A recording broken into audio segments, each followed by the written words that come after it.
ating Facebook na kwan lang po siya, private. So, okay, I will make the host for another account so that we can have our Facebook Live. Okay. So, welcome po sa ating kapatid, Sister Emily po. Tayo po ay mapalad sa araw na ito dahil napakaganda po ng ating pag-aralan. Okay, it's the online study. Anong title na rin?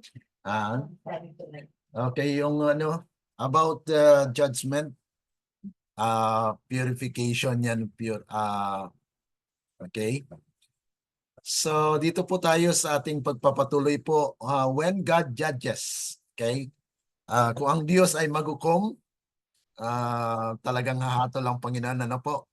Kaya nga po dapat malaman po natin bilang Seventh-day Adventist at ang ating pag-aralan ay nasentro po dito sa ceremonial harvest. Ang ilan siguro sa atin, mga kapatid, doon sa ating mga taga-subaybay po sa ating Facebook, ay this would be parang bago sa atin, ano? Yung ceremonial harvest. Ito po ay nasasaad actually sa Leviticus chapter 23. At nais ko pong i-share ito para sa atin. Para at least meron po tayong advanced studies dito sa prophecy because these are actually important subjects na kailangan po malaman natin bilang Seventh-day Adventist. Ano po?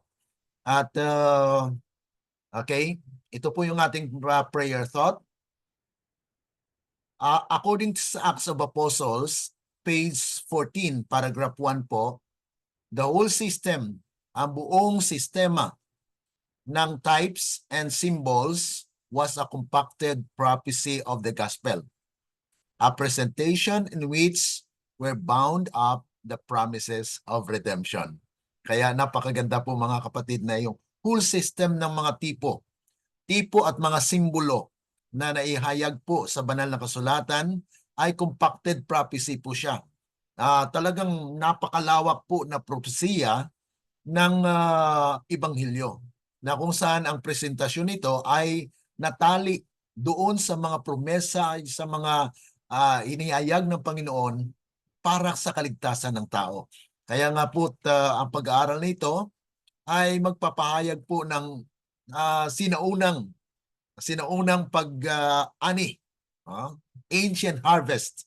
May mga ceremonies po sila na ginaganap at yung mga ceremonies na yun mga kapatid ay yun po yung compacted siya. May napaloob na mga hula na kung saan ay magaganap sa ating kapanahunan. Kaya this is actually a very exciting study because hindi masyado itong pinag-aaralan sa ating church. Ngunit ito po ay nasa Biblia na kung saan ay magbukas sa ating mga isipan that there is a great harvest of our time. Na kung saan po ba magumpisa yung harvest? Yung harvest po ay alam natin na sa nakaraan po nating pag-aaral ay napag-aralan po natin sa Matthew 13 na mayroon pong dalawang estado or dalawang phases. Two phases of judgment. First, in the church, and second is in the world. According to 1 Peter 4:17, ang unang hatulan ay yung iglesia because we have the light. Kaya yun po yung first fruit. Kaya may 144,000. And then yung second fruit po ay manggaling po sa sanglibutan. And this will be during the loud cry. Kaya nga sa ating pag-aaral na ito ay mapag-aralan po natin yung ceremonial harvest na kung saan ano po yung mga rites, ano pong mga sinicelebrate po nila. At atin pong matutunan yan sa ating pag-aaral ngayong gabi. Okay? Bago pa man tayo magpatuloy ng ating pag-aaral po, ay tayo muna po ay humiling ng kapangyarihan ng Banal na Espiritu sa ating pananalangin. Tayo po manalangin. Dakila at mabagin po naming Ama na nasa langit ka, sa muli sa gabing ito, nandito po ang inyong mga anak nagnanais po na matuto sa mga spiritual na pangungusap po ninyo na inyong mga salita na siyang aming gabay sa aming pagpapatuloy na maging tapat po sa inyo at maglingkod sa inyo ng may katapatan dahil alam namin, Panginoon, time will come that harvest will come to the church. Kaya nga po, tulungan ng bawat isa sa amin na maabot namin ang pamantayan ng inyong paghahatol upang sa ganun, Panginoon, ay kami rin po ay handa at maging kasama doon sa unang bunga dahil kami po ay nasa iglesia na totoong iglesia, ng Seventh-day Adventist. We believe, O God, that the true church is our church, the Seventh-day Adventist. But yet, God, you will judge our church. So help us to understand the message so that we will be prepared. We pray all these things in the name of the Lord Jesus. Amen. Okay. So dito po tayo mga kapatid sa ating pagpapatuloy. Ano po? Para po sa ating pag-aaral na ito, we will concentrate on a tree harvest feast na ginaganap po sa panahon ng mga Israelites. Ito po ay mga seremonya na nagpapahayag po ng mga evangelical na mga katotohanan sa ating kapanahunan. Okay, they are called the Feast of the Wave Sheaves. Okay, the Wave Sheaves. And the second is the Wave Loaves. At yung pangatlo po ay the Feast of the Tabernacle. Okay, ano po ang the Wave Sheaf? Ang Wave Sheaf po ay mayroon pong kinikitil o mayroon pong kinukuha doon sa inaanihin. Okay? Mayroon pong kapiranggot, no? Isang dakot. Kinikitil po yan, pinuputol, at ang ginagawa po nito ay dinadala po sa pari. Okay? Yung isang bandol na yan na mahawakan mo lang, no? Yun po ay dadalhin doon sa saserdote. At yung saserdote naman, during the Sunday, Sunday po yan, okay?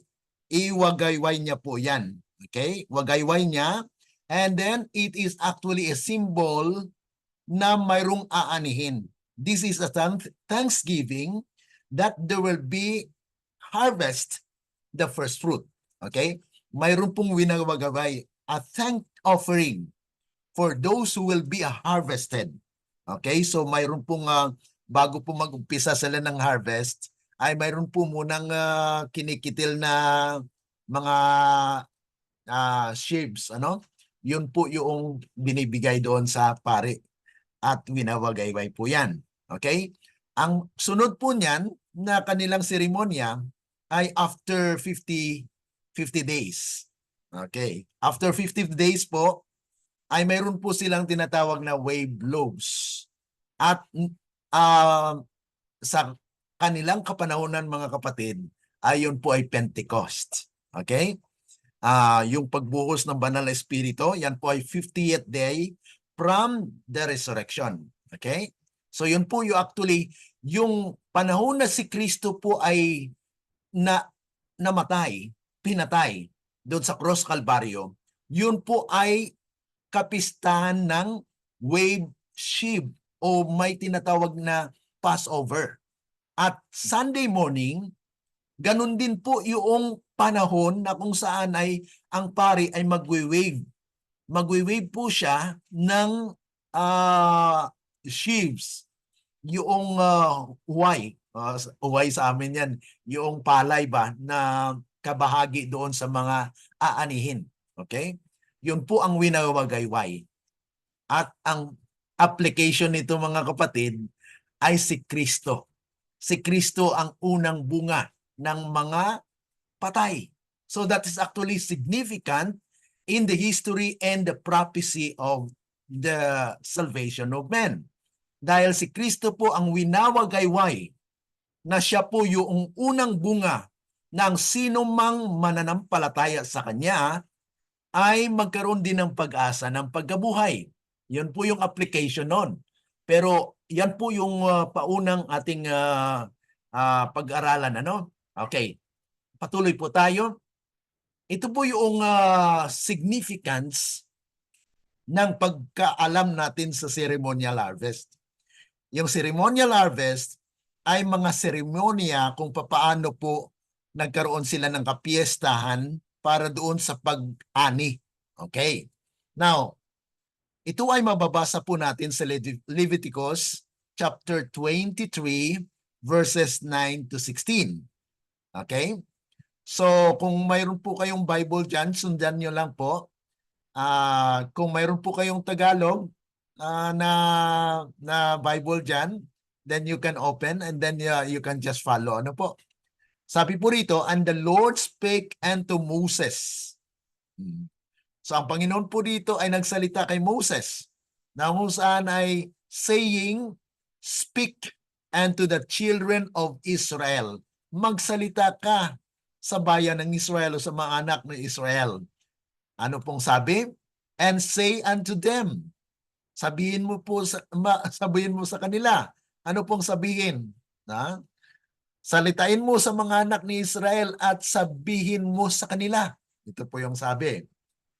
When ye be come into the land which I gave unto you, and shall reap the harvest thereof. Ano pong sabi diyan? Sabi niya po ay ang salitain mo sa mga anak ni Israel at sabihin mo sa kanila ang mga takdang kapistahan sa, okay, dito pala sa verse 9, ano? Verse 9, sabi po rito, at sinalita ng Panginoon kay Moses at sinasabi, salitain mo sa mga anak ni Israel at sabihin mo sa kanila, pagka kayo'y nakapasok sa lupain na ibibigay ko sa inyo. Ito po yung pagpasok nila doon sa pangako, lupang pangako. Nasabi po rito, at inyong nagapas ng ani niyaon ay magdadala nga kayo sa saserdote ng bigkis na pinakapangunang bunga ng inyong paggapas. Ito na po yung sinasabi natin na bago po sila maggapas ng buong taniman, aanihin, ay mayroon po silang kinukuha bigkis, no? Ng pinakapangunahing bunga na gagapasin. At yun po ay ano po ang gagawin? Sa verse 11, at aalugin niya ang bigkis sa harap ng Panginoon upang tanggapin sa ganang inyo sa kinabukasan pagkatapos ng Sabbath. Okay? So ito po yung mga kaganapan po dito na kung saan ay ito ay isang kaparaanan na kung saan ay mayroon pong tinatawag na pag-aani. Na kung saan ito po yung Feast of the First Fruit. Na kung saan yung unang bunga ay aanihin po. Okay. At ito po ay aalugin. Aalugin po ng saserdote. At ito po ay halimbawa ng pagpapasalamat sa aanihin po ng Panginoon. Okay? Sabi rito, aalugin niya ang bigkis sa harap ng Panginoon upang tanggapin sa ganang inyo. Sa kinabukasan pagkatapos ng Sabat, aalugin ng saserdote. So ito po yung gagawin na kung sheaf of the first fruit, na kung saan ito po yung tinatawag natin Feast of the Wave Sheaf. Aalugin po siya yung aanihin. Yung kabahagi doon sa aanihin na maging halimbawa po siya or nagre-representa po siya ng unang bunga. Okay? Kaya sabi po rito, patuloy, sa verse 12, at sa araw na inyong alugin ang bigkis, ay maghandog kayo ng isang korderong lalaki ng unang taon na walang kapintasan na ipinakahandog na susunugin sa Panginoon. So ito po mga kapatid yung offering, no? Na kung saan ay they will bring, sabi nga po dito, na and he shall wave. Ito po yung pag-wave at actually ng kwa na yon, yung wave shift. Yung kinitil na bunga ng aanihin. Yun po ay simbolo ng mga aanihin pa. Okay? At yan po ay mababasa natin actually kung inyo pong sundan sa Leviticus 23 ay mababasa po natin dyan yung Feast of the First Fruit na kung saan ito po ay pagpapahayag na mayroon na pong aanihin. Okay? Mayroong aanihin. So ibig sabihin na there is a first harvest. Kung may first harvest, ay ibig sabihin may pangalawa, di po ba? Kasi you cannot say first harvest if there is no second. Okay? So ibig sabihin mayroon pong pangalawang pag-aani. Kaya nga po yung pangalawang festival nila or kapistahan nila ay tinatawag po na the Wave Lobes Festival. The Wave Lobes naman mga kapatid ay niluto na. Ibig sabihin there is already mayroon na po siyang yung unang bunga na yon ay lututuin. And then yun na po ang ibigay din sa pagpapasalamat. It is a thanksgiving that there will be the second fruit to be gathered. And that is actually the time when the Pentecost, during the time. Kasi Christ was resurrected on Sunday. Di po ba? The first day of the week. Kaya siya po yung tinatawag dyan na prototype, the prototype of the wave shift. Siya po yung tipo. Okay? Yung tipo ay actually yung seremonya. Ngayon, mayroon pong prototype. Yung prototype is first application na kung saan si Kristo po ang nagbigay ng halimbawa na magkaroon ng buhay na walang hanggan. Okay? Kaya ang sino mang mananampalataya po sa Kanya ay magkaroon din ng pag-asa ng pagkabuhay. Kaya yung panahon na yan ay yan po tinatawag na He will gather the first fruit. Who are the first fruit? Sa panahon niya. Because ayon po sa ating pinag-aralan sa Matthew 13, na mayroon pong unang judgment o the first harvest, the investigative judgment for the dead. Okay. So yung mga taong namatay mula doon sa panahon ni Christ, okay, at itong mga inanin niya hanggang sa Pentecost, may mga tao pong naniwala dyan, ano po? At nasiliwan sila at that time. And sila po yung gagamitin ng Panginoon to gather the second fruit. That's why they gathered in the upper room. Ito po yung mga insights sa prophecy. Na kung saan ay nandun po yung 120. They are numbered. And they received the power of the Holy Spirit. Di po ba? Kaya niluto po sila. Ibig sabihin, yung wave lobes na sinasabi po natin dito, it's actually a symbol when you are already mature. Kaya yung 120 mga kapatid, it's mature. They are already receiving the power of the Holy Spirit. That's why they are ready to gather the second fruit. So yun po yung mga kapatid yung insights dito sa prophecy na ito. Na kung saan ay masasabi nga po natin kanina, ang sinabi sa Spirit of Prophecy, na types and symbols are compacted. Compacted prophecy. Na kung saan ay yan po ang nagpapahayag ng mga pangyayari at kaganapan sa ating kapanahunan in these last days. Okay? So sabi pa po rito na kung saan ay and ye shall count unto you from the morrow after the Sabbath, from the day that ye brought the sheaves of the wave offering, 7 Sabbaths shall be complete. So if you count from the time that they offer the wave shift. Yung wave shift na yun po yung winawagayway ng pari, no? Ng sacerdote. It's actually a symbol of there will be a harvest of the first fruit. Ngayon, magbilang po sila ng 7 Sabat. So kung 7 Sabat po yan, ilang araw po yan? Di po ba? 9. 49. Ano po? So 49, magbilang po sila ng 49.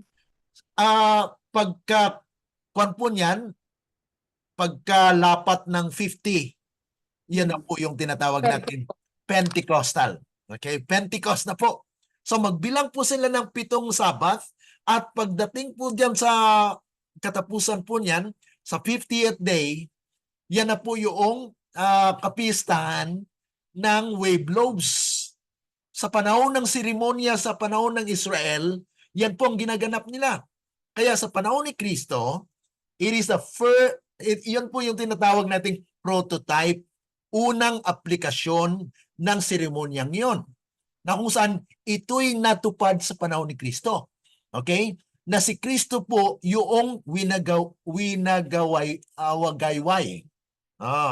So he was the wave shift that had been waved. Kaya tinawag siyang wave kasi kinakalog po yan, no? So Christ was the first fruit of the dead, na kung saan siya po yung pag-asa. Kasi pagpapasalamat po yan na may aanihin. Ang aanihin niya po, kahit mamatay sila, ay mabubuhay. Kaya yung 120 mga kapatid, yun po yung naani, unang bunga. Okay, unang bunga po yan.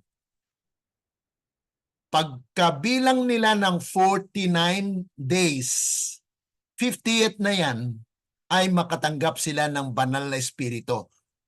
Yun po yung tinatawag nating wave loaves, luto.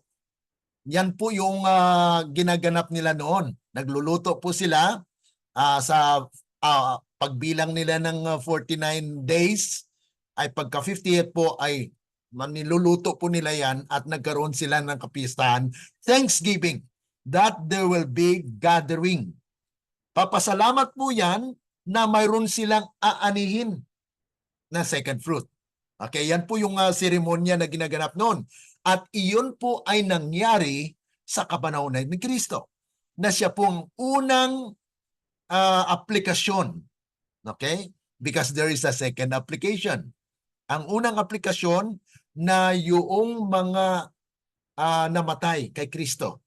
Si Kristo ang siyang unang nabuhay. Kaya tinawag po siyang first fruit of the dead. Kaya ang unang bunga ay yung mga apostle. Okay? Mga disciples. Kasama doon sa 120. Okay?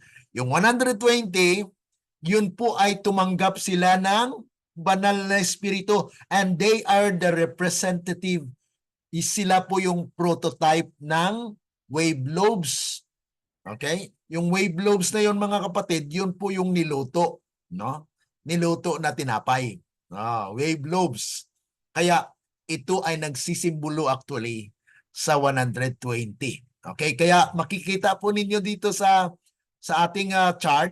Okay, tingnan ko po Ito po yung chart natin dito. Okay, ito po.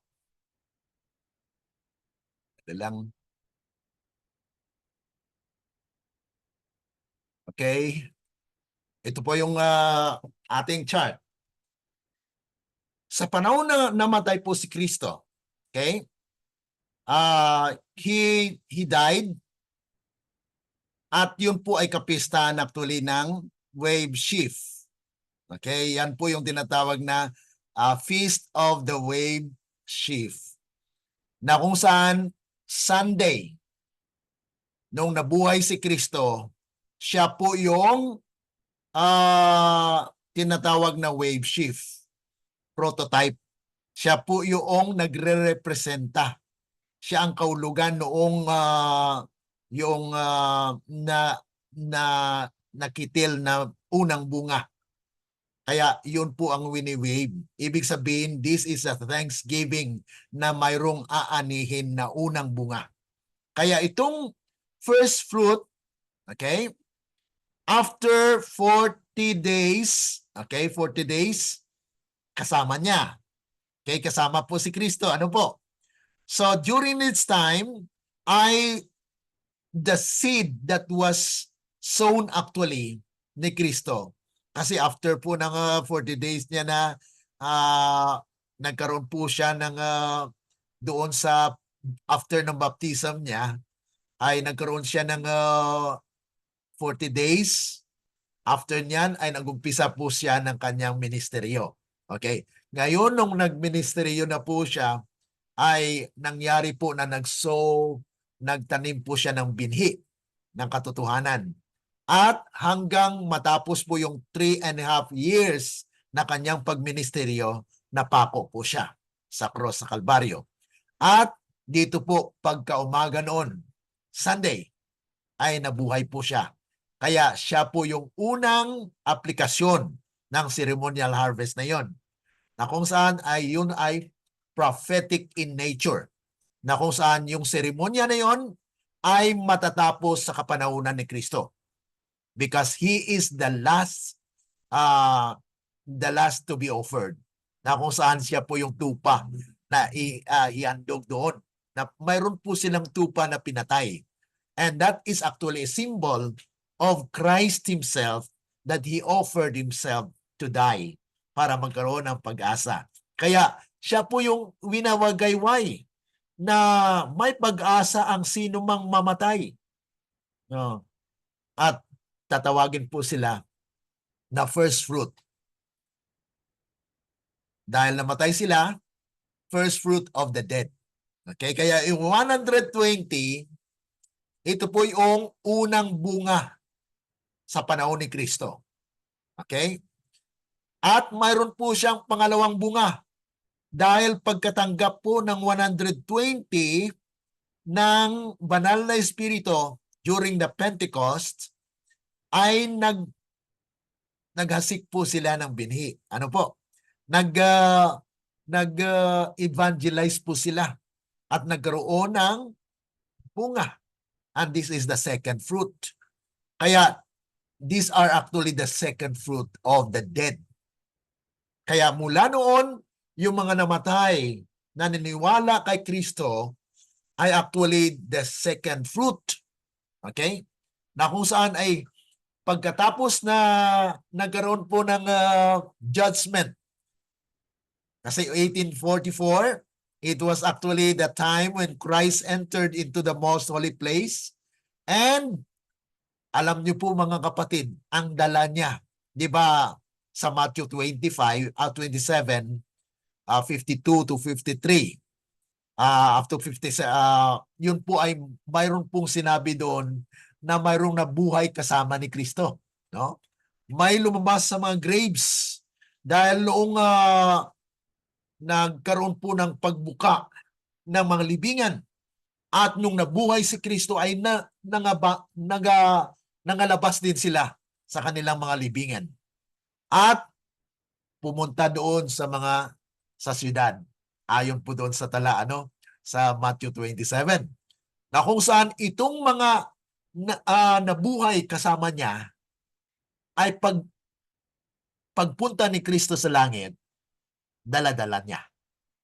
And they are representing the wave sheep that Christ is brought with Him. Kaya may sinabi po sa Spirit of Prophecy na He brought with Him the trophies of victory, because He has brought with Him those who have died, na pinili mga kapatid, dinala niya doon as evidence na siya po'y nanalo. That's why He brought with Him the wave sheaf for those who will be gather the first fruit. Mayroon pong i-gather na first fruit, pero hindi na po sila patay. Okay. So they are either living there Kasi nabubuhay na sila doon. Okay? So they are now representing those people who will be gathered na hindi sila mamamatay. And this is actually the first fruit of the living. That's why from 1844, the message is bringing in a church. First with Ellen G. White. Why? Because Ellen G. White has shown a vision that there are people who are traveling along the narrow path at hanggang dun sa dulo ay kumukonti-konti. At nakita niya sa page 15, 14 and 15 of early writings. Nakita niya po doon na sa bandang huli ay mayroon pong natira na 144,000. And they are in number. So these are the people that are harvested, na kung saan noong 1844, Jesus Christ as the priest is the one that inalugog niya po yun, kinalog niya. He waved the sheep.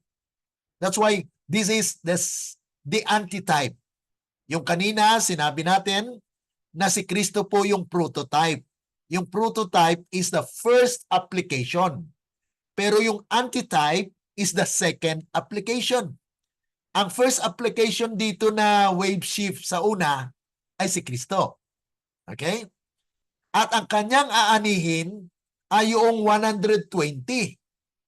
Yung 120 na yon ay bubuhusan ng banal na espiritu, kaya wave lobes na siya. Niluto siya ng banal na espiritu. So they are powerful to gather in the great multitude at their time. Kaya mayroon pong second fruit, which is the great multitude of their time sa panahon po ng mga apostol. Kasi 120 po sila. Pero ilan po ang nababaptize daily? According sa record sa Acts, mga kapatid, ay 3,000 added in the church. So marami po actually ang nadagdag sa iglesia at that time when the Pentecostal power has been given to the 120. Kaya sila po yung tinatawag natin na prototype. Yung prototype, first application. Na yung first fruit is 120 and the second fruit are those people who are added in the church daily. The great multitude of the dead. Okay? Ngayon, nung si Kristo ay pumasok sa most holy place, ay He brought with Him those people who have died na na-resurrect. Kaya dinala niya as trophies of victory. At yun po ang kanyang ebidensya, I have won and these people are the wave sheaf. Kanyang iwagayway po yan. Pasasalamat that there will be people that will be gathered, the 144,000 from the living. Kaya mula noong 1844 hanggang sa kapanahunan na masilyuan po yung 144,000, that is where the feast of the wave sheaf, na kung saan igagather po yan. No? Nag-umpisa na actually doon sa 1844, ayun na po yung pag-start ng pagwagayway ng pari. Jesus is the priest that is actually waving. He waved the wave sheaf na nagre-representa sa mga taong aanihin niya na hindi na magkaroon ng kamatayan. So the first fruit will be gathered, and this is actually the antitype. Yung prototype kanina, numbered 120. Dito sa antitype, numbered 144,000. So these are actually the things that we need to understand, that when the 120 or 144,000 will be sealed, then they will receive the Pentecostal power as well. Dahil hindi sila maluluto kung walang buhos ng banal na espiritu. This is the second Pentecostal power. When they will be sealed and poured out with the Holy Spirit, then that is the start of the loud cry. Yan po ang dapat maunawaan natin bilang mga Seventh-day Adventists. Na kung saan ay hindi po para bagang instant po yung sinasabi o tinuturo po sa atin. Pero mga kapatid, mayroon po munang pag-purify o pag-judge. Kaya when God judge, ang unahin niya po na i-judge ay ang ating iglesia. Kaya itong mensahe mga kapatid ay dumating sa atin. Because this is actually the time when we are to be ready. That God will seal us, mga kapatid. Siliwan po tayo. Kaya sabi ni Ellen G. White, sabi ng Panginoon through Ellen G. White, strive with all the power that God has given you, that given us to be among the 144,000. Ang tanong, Ellen G. White had a vision. And the question is, she was the one who has this vision. Makabilang po ba siya sa 144,000? Okay. Kung basahin po natin ang early writings, 14 up to 32 po yan, nandyan, baybayin niyo po ang kasaysayan dyan, mayroon pong sinabi ang anghel sa kanya. Nais ni Ellen G. White na mananatili po doon dahil nakita niya po ang kagandahan ng lugar na yon. Pero ang sabi ng anghel sa kanya, if you go back to earth because you have still work to be done, and if you are faithful, you will be with the 144,000. Ang tanong mga kapatid, kabilang po ba siya o kasama? Pag sinabing with, is actually kasama. Pero hindi po siya kabilang. Bakit po? Dahil siya'y namatay. Okay? That's why when the 144,000 will be sealed, there will be a special resurrection. That those under the third angel's message will be with the 144,000. Dahil po sa ating pinag-aralan po sa Matthew 20, ang 9th hour call is actually the Seventh-day Adventist. Mayroon po silang 3 oras na interval to finish the work, pero hindi nila natapos. There is another call within a call, which the 11th hour call was given. Kaya itong mensaheng ito ay dumating para tayong mga faithful, ang mga faithful na mga Seventh-day Adventist, sila po ang magkaroon nitong pag-asa na makabilang doon sa 11th hour worker. They are actually commonly mga layman. Why? Because the householder have seen them that they are standing in a marketplace, and standing idle, walang ginagawa. Therefore, they are not hired. So, ibig sabihin, sila po ay common people. They are not in a position that were hired by the church. So, they are common people. You and I could be a part of that, mga kapatid. Na kung saan ay they will be hired as servants at the 11th hour. At yun po, pag misilyuhan na itong 144,000, they will receive the power of the Holy Spirit, and that will be the start of the loud cry. And that will also be the time na bibitawan din po yung hangin. Doon sa Revelation chapter 7, na the 4 angels are holding the 4 winds, that God's people will not be affected dahil hindi pa silyado yung bayan ng Diyos. At ayon po sa ating pag-aaral, ayon sa Testimonies for the Church, Volume 5, 152, tells us that the 4 winds represents the mark of the beast, the sandilo. Kaya't wala pang sandilo sa ngayon. Yan pala ang rason, mga kapatid, bakit walang sandilo. Kasi ang bayan ng Diyos ay hindi pa handa. Hindi pa po sila nasiliwan. Kaya nais ng Panginoon na mahanda po ang bayan ng Diyos. masilyuan sila. Kaya itong mensaheng ito ay dapat nating ah, i- ihayag, i-share sa ating mga kapatiran sa church dahil hindi nila naunawaan ito na mayroon pa palang pagsisilyo na bago magkaroon ng Sunday law, ang bayan ng Diyos ay silyado na. Hindi po sila mapektuhan ng Sunday law. Bakit? Because they are protected by the Lord. Dahil sila po ang magdadala ng loud cry.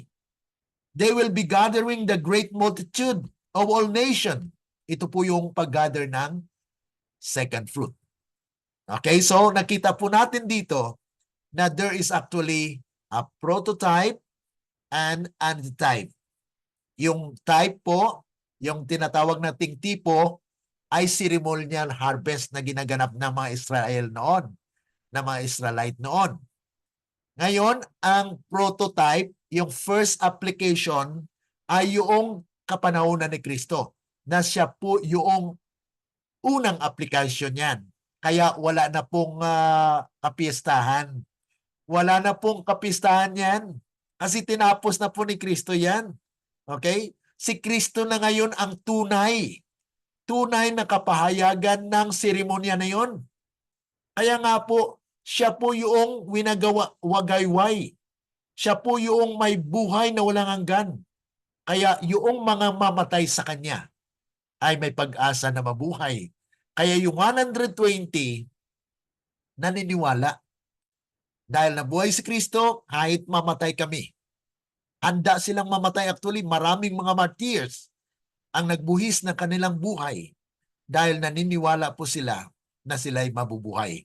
Okay, yan po yung pag-asa. Ano? At pagkatapos po ng mag-gather yung 120, they filled with the Holy Spirit and they preach. And there are a lot of people added to the church at that time. Yan po yung great multitude para sa kanila. Kaya sa ating kapanahunan ngayon, from 1844, the message of the 144,000 was actually given. At kung atin pong suriin ang ating mga pioneers, they speak a lot of the 144,000.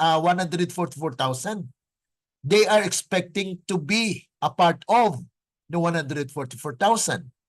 Pero the work has not yet done. Ang gawain po ng Panginoon ay hindi pa tapos. Kaya nagtawag muli siya ng servants.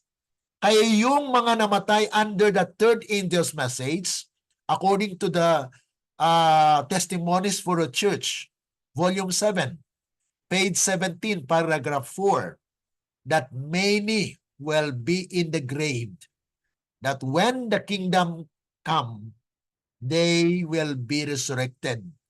They will take their work once more. Where? In the kingdom. So this is actually the special resurrection according to Daniel chapter 12 verse 2 and Revelation chapter 1 verse 7, that there will be a special resurrection, a mixed resurrection, because there are wicked among them, but those wicked will die. They will just actually have an opportunity to see the work that is going on, mga kapatid. But they will die. But those who are resurrected righteous from the time of Ellen G. White up to the time of the last one that will die, faithful as Seventh-day Adventists, they will be included in a special resurrection. And they will join with the 144,000. That's why this is actually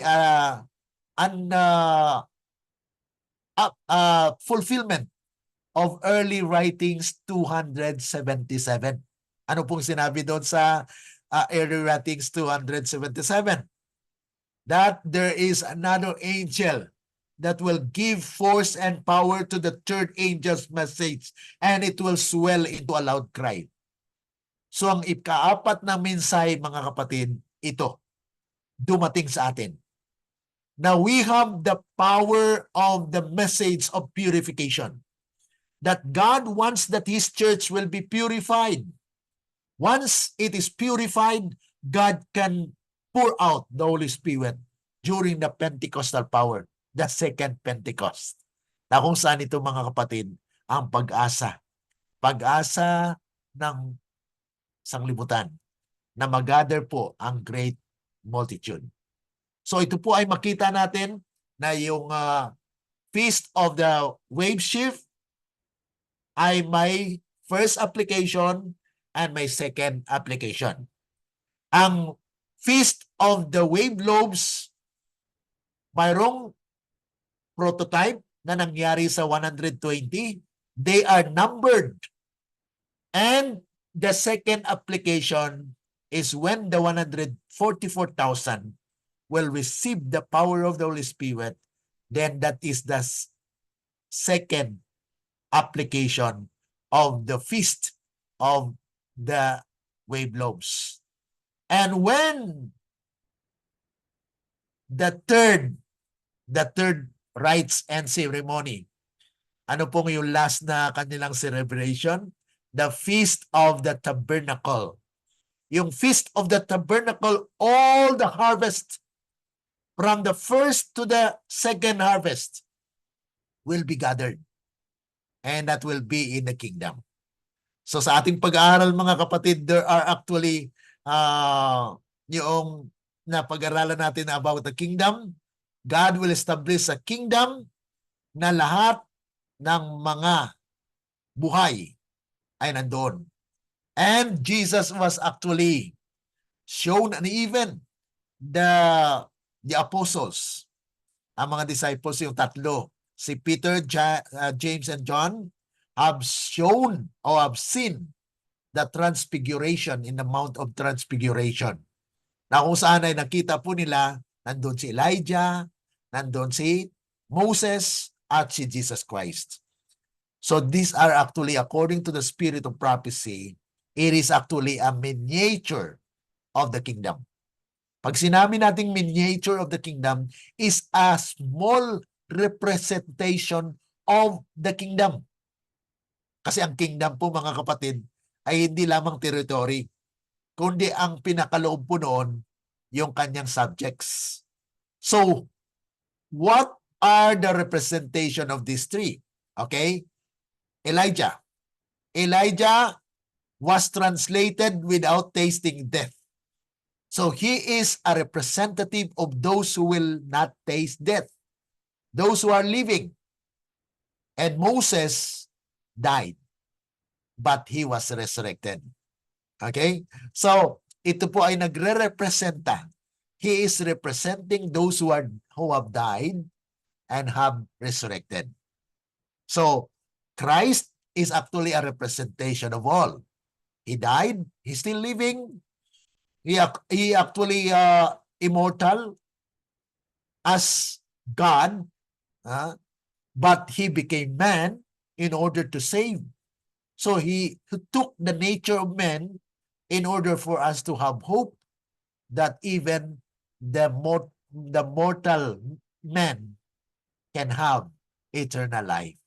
Yun po mga kapatid, ang simbolo ng miniature na it will be in the kingdom when the 144,000, the great multitude, and those who have died under the third angel's message will be resurrected. And there are also Israelites who have died throughout the ages, and they also be resurrected. And there will be a general resurrection for all the races of the world before Jesus comes. So this is actually the first resurrection. Those who have the first resurrection will be blessed, according to Revelation chapter 20, verse 5 to 6. So ito po mga kapatid yung actually the gist of our studies. Actually, I just shortened the explanation.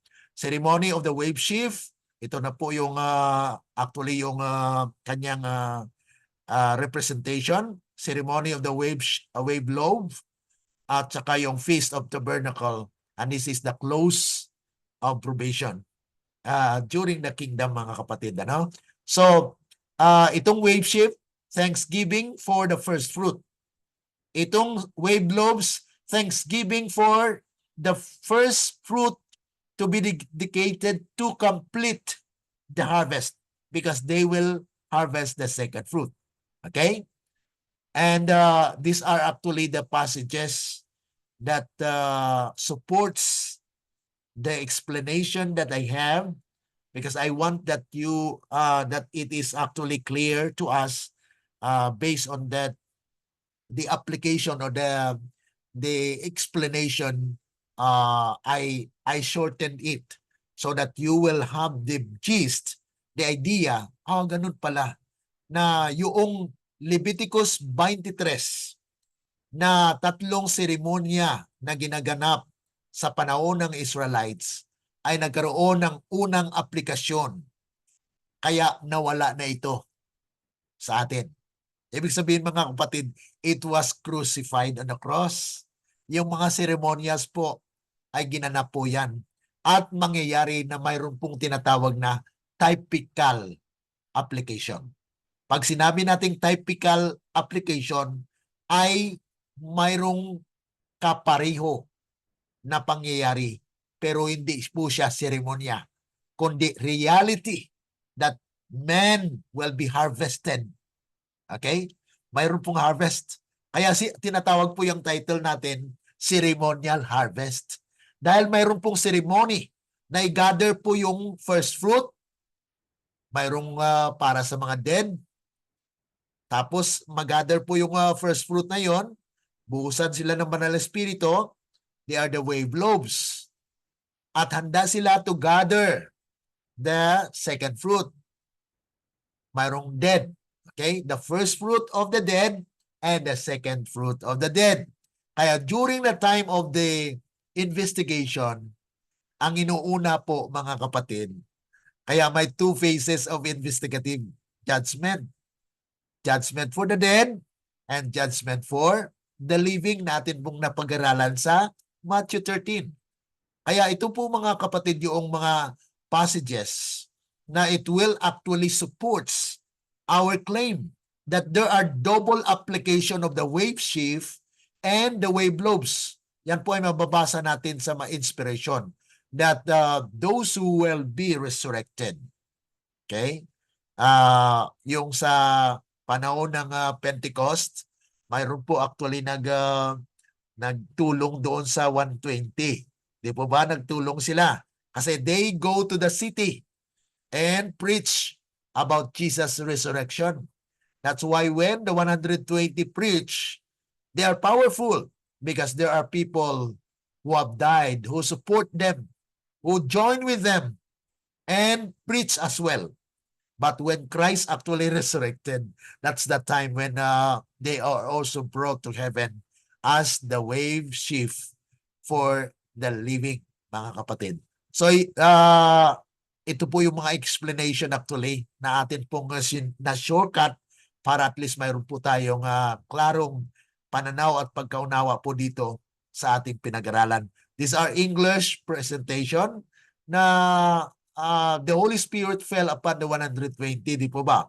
And it will also be fall to the 144,000 because they are the prototype, the first application.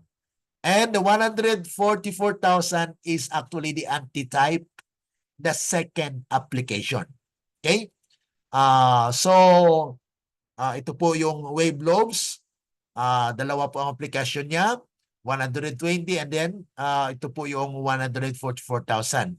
Na kung saan yan po ang ginaganap ng ating Panginoon na siya po ngayon ay He is actually in the process of cleansing the sanctuary, and it is also what we call the investigative judgment for the dead and for the living. And when it comes to the judgment for the living, mga kapatid, Christ is the symbol of the lamb that is bleeding because he is still the mediator. These four beasts are actually representing those people in different ages. Okay? The lion, okay, that is actually from the time of Adam. Okay? And then the calf, it is came from the time of Moses. And the man, it's actually the time of Jesus Christ. The man is representing Jesus. And the eagle is those people who will not die.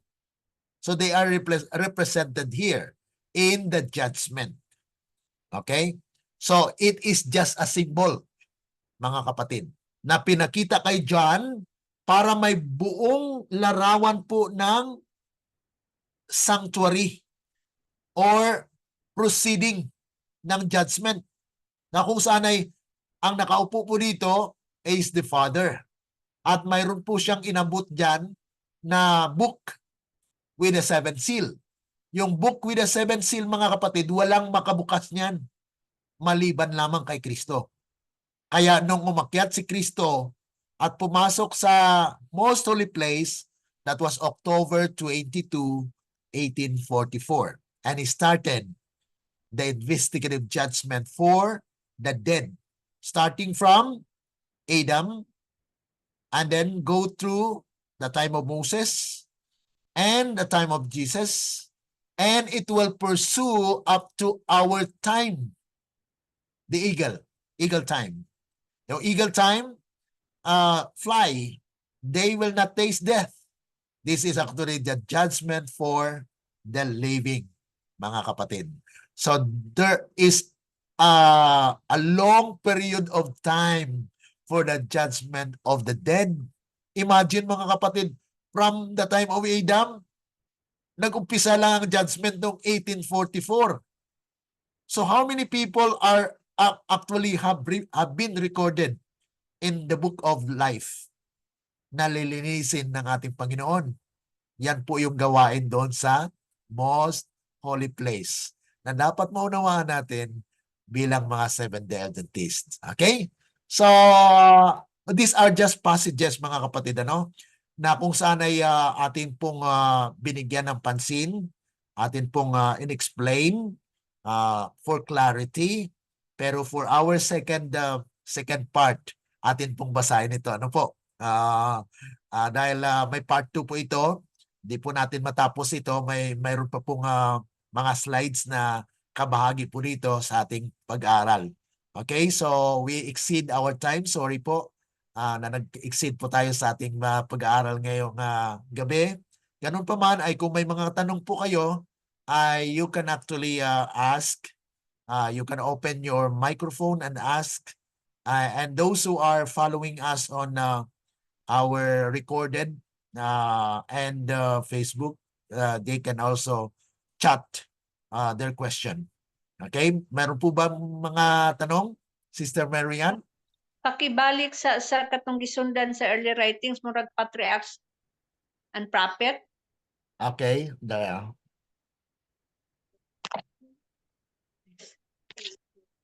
Ito po. Kato. Kana. Okay. Pwede na.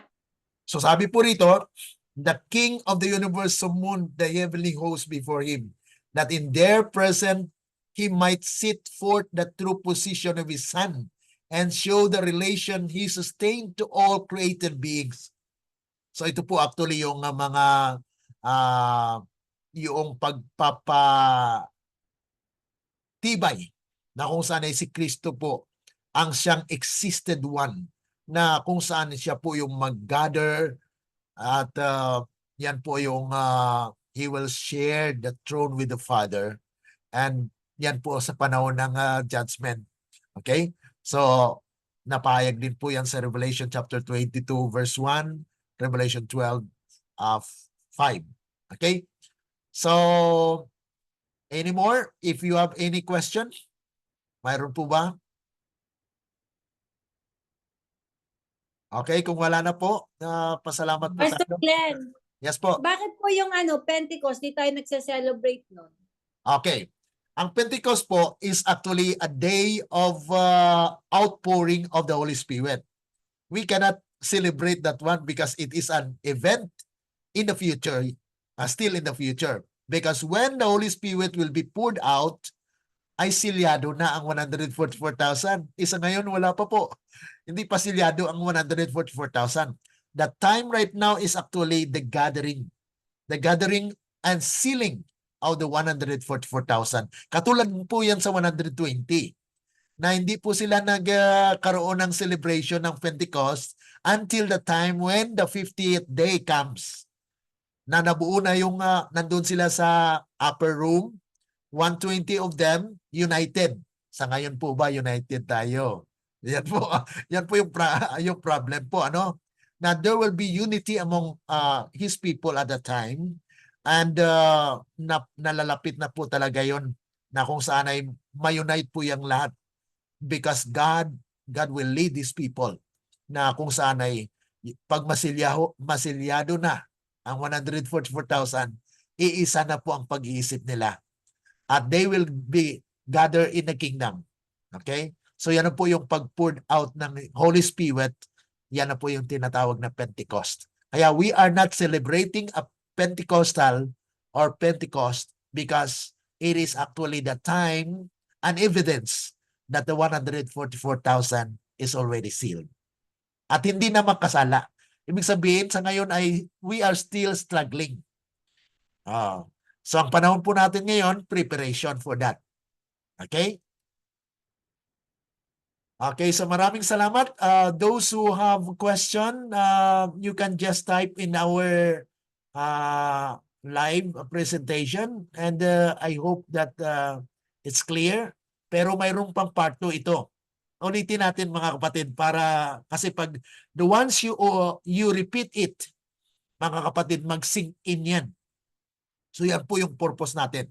So next week, we will be reading these passages para po sa ating clarity, at least ma-explain po natin ng karagdagan. Mayroon pa pong mga 10 slide for this study. Kaya akin pong nire-reserve para po sa part 2. Okay? So, maraming salamat po sa inyong undivided attention sa ating pag-aaral po mga kapatid. So, sa ating pagtatakop ay tayo po ay maniklod at manalangin. Dear and kind lovely Father, once again, O God, nagpapasalamat kami sa inyo dahil sa Banal na Espiritu na siyang gumabay sa amin. Alam namin, Panginoon, na sa unang pagtuturo nito ay hindi po namin lubos maunawaan ng mga bagay nito. Ngunit sa aming pagpapatuloy, Panginoon, sa next week, ay amin po nawang maunawaan ito. At ang nagnanais man po na maalaman ang mga bagay na ito, ay maaari pong itong mga slide, mga materials na kinakailangan po para maunawaan po nila ay maibahagi din po. Salamat sa katotohanan. Salamat po sa Banal na Espiritu na siyang gabay namin na sa aming pagpapatuloy bilang mga Seventh-day Adventist. Tulungan nawa ang aming mga kapatid sa Iglesia, Panginoon, na bukas ang kanilang isip, na wag nawa nilang i-reject itong mga mensaheng ito, dahil ito po ay para sa lahat ng mga Seventh-day Adventist na nagnanais na maghanda ng kanilang sarili sa huling araw. Salamat, Panginoon, at kung may mga bagay po na nakaligtaan namin, kayo po ang nakakaalam ng masigit sa aming mga nalalaman. Kaya tulungan ang bawat isa na maunawaan ito at maisakabuhayan din po namin na kami po ay kabahagi doon sa inyong bayan na masilyuhan. At ang katapusan ay malalapit at matapos na po ang inyong mensahe sa pagliligtas. Salamat, Panginoon, sa inyong kagandang loob na inyong pinamalas sa inyong bayan at inyong ginagabayan upang kami ay maging sakdal sa inyong harapan. Patawarin po kami sa aming mga pagkulang at salamat po sa kabutihan ninyo na kami inyong niligtas sa pangalan ng aming Panginoong Yesus. Amen. Let the words of our mouth and the meditations of our hearts be acceptable unto thine sight, O Lord, our strength and our Redeemer. Amen. Amen po mga kapatid. Amen. God May the bless. day. God Ayong bless. gabi. Sister Bye-bye. Angie, Sister Emily, maraming salamat po. Brother June, Sister Glenn, Sister Iris and family, God bless. Brother Marjun, God bless po sa inyo. Sige, At sa ating bye-bye. Bye-bye. Okay, God bless. Bye-bye. God bless. Pastor Glenn, sama mo sa prayer yung ano namin sa Ay, Davao. Ha? sorry, wala. Hindi ko pala naisama. Ikuha na lang natin yan sa ating mga Personal individual. ano na. Okay. No. Okay, thank you. Mamaya may kwan din kami sa Asian, mga taga Nepal. Isama natin sa panalangin. Okay, maraming salamat po. God bless.